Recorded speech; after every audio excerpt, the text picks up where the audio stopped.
রাজধানীসহ দেশের অধিকাংশ জায়গায় বছরের শুরু থেকে জেঁকে বসেছে শীত। হিমেল বাতাসের পাশাপাশি ঘন কুয়াশার দাপটে নেই সূর্যের দেখা।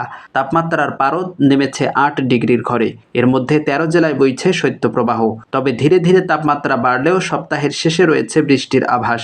শুক্রবার সন্ধ্যায় আবহাওয়ার পূর্বাভাসে এ তথ্য জানানো হয়।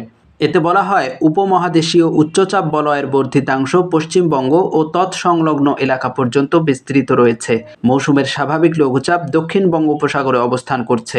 এর বর্ধিতাংশ উত্তর পূর্ব বঙ্গোপসাগর পর্যন্ত বিস্তৃত রয়েছে।